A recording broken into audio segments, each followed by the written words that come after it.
आप सभी का दिव्य आराधना चैनल में बहुत बहुत स्वागत है। आज कल मैं श्रीमद् भागवत गीता के श्लोकों की सरल और आसान शब्दों में व्याख्या कर रही हूँ। हमारे सनातन धर्म के अनुसार वैसे तो बहुत सारे धर्म ग्रंथ हैं, उन सब का अध्ययन करना, पठन पाठन करना इतना आसान नहीं है, लेकिन दो ऐसे महान ग्रंथ हैं जो हिंदू ग्रंथों में अपना बहुत ही महत्वपूर्ण स्थान रखते हैं।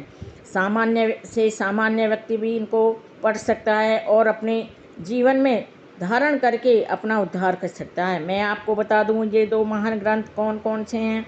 एक श्री रामचरितमानस, दूसरा श्रीमद् भागवत गीता।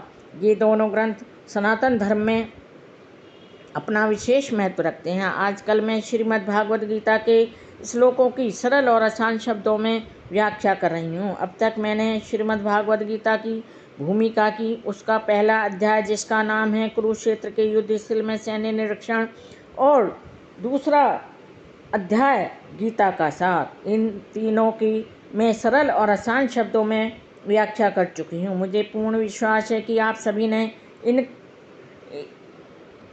इनका अवश्य ही श्रवण किया होगा। अब आगे मैं श्रीमद् भागवत गीता का तीसरा अध्याय जिसका नाम है कर्म योग, जो गीता का बहुत ही महत्वपूर्ण अध्याय माना जाता है, क्योंकि हमारे जीवन में कर्म को बहुत ही महत्वपूर्ण स्थान दिया गया है। कर्म करना एक प्रधान कर्तव्य माना जाता है। कर्म भी दो प्रकार के माने जाते हैं, एक अच्छे कर्म, दूसरे बुरे कर्म। ये सब तो प्राणी की इच्छा पर निर्भर करता है, वह किस प्रकार के कर्म करना चाहता है, अच्छे कर्म करना चाहता है या बुरे कर्म करना चाहता है। भगवान श्री कृष्ण जी ने में अर्जुन को कर्म के महत्व को बहुत ही अच्छी तरीके से समझाया है। जब कुरुक्षेत्र के युद्ध स्थल में अर्जुन युद्ध नहीं करना चाहता था, तो भगवान श्री कृष्ण जी ने उसको अर्थात अर्जुन को कर्म के महत्व को बताया है। यह थी मेरी आप सभी से प्रार्थना है कि आप मेरे श्रीमद् भागवत गीता का तीसरा अध्याय जिसका नाम है कर्म योग, उसके श्लोकों की मैं सरल और आसान शब्दों में व्याख्या कर रही हूँ। आप सभी इसका श्रवण अवश्य करें। वीडियो शुरू करने से पहले आप सभी भक्तों से मेरी प्रार्थना है, आप मेरे वीडियो को लाइक शेयर सब्सक्राइब अवश्य करें, बेल आइकन भी प्रेस करें, जिससे मेरे सभी नोटिफिकेशन आपको मिलते रहें। अब बात करते हैं आज के वीडियो की।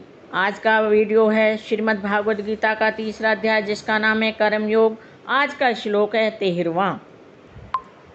यज्ञ शिष्ट असिनः सन्तः मुच्यन्ते सर्वः किलीवशः भुजते ते तुः अधमः पापः ये पच्यन्ति आत्म कारणातः।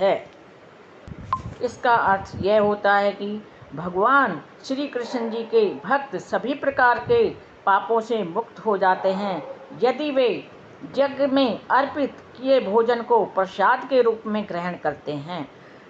और जो अन्य लोग होते हैं वे अपनी इंद्रिय सुख के लिए अर्थात अपने भौतिक सुख के लिए जो भोजन बनाते हैं वे निश्चित रूप से पाप खाते हैं, अर्थात ऐसे प्राणियों को पापी की श्रेणी में रखा जाता है। भगवान श्री कृष्ण जी की भक्त को संत कहा जाता है। वे सदैव भक्ति में ही तल्लीन रहते हैं, जैसा कि ब्रह्म संहिता में भी कहा गया है कि समस्त आनंद के दाता, मुक्ति के दाता, सबों को सुख देने वाले भगवान की भक्ति में हमें हमेशा तत्पर रहना चाहिए। उनसे हमें प्रगाढ़ प्रेम करना चाहिए। प्रगाढ़ प्रेम में मगन रहने के कारण कोई भी वस्तु परम पुरुष को अर्पित किए बिना हमें ग्रहण नहीं करनी चाहिए। फलतः ऐसे ही भक्त अलग अलग भक्ति साधनों के द्वारा, जैसे कीर्तन करना, स्मरण करना, पूजा पाठ करना, यज्ञ तप करते रहना, इससे ही हमें संसार की संपूर्ण पापमयी संगति के कलमश से हम दूर रह सकते हैं, अर्थात उस अज्ञान को जो हमें पापमयी संगति से दूर रखने में मदद कर सकता है। अन्य लोग जो अपने लिए अर्थात भौतिक इंद्रियों की तृप्ति के लिए भोजन बनाते हैं और उसका सेवन करते हैं, वे अपितु ऐसा कहा जाता है कि वो पापों को खाने वाले माने जाते हैं। अर्थात वे व्यक्ति चोर होते हैं, पापी होते हैं। भला वह किस तरह से सुखी रह सकता है जो भगवान को अर्पित किए बिना भोजन ग्रहण करता है? यह संभव नहीं है। अतः सभी प्रकार से सुखी रहने के लिए मनुष्य को कृष्ण भक्ति में सदैव तत्पर रहना चाहिए। संकीर्तन यज्ञ करने की सरल विधि जो भगवान चैतन्य महाप्रभु ने बताई है, ऐसा करने से ही संसार में शांति और सुख की स्थापना की जा सकती है। यह थी मेरे आज के श्लोक की सरल और आसान शब्दों में जानकारी। मेरे वीडियो में अंत तक बने रहने के लिए आप सभी का कोटि कोटि धन्यवाद। नमस्कार।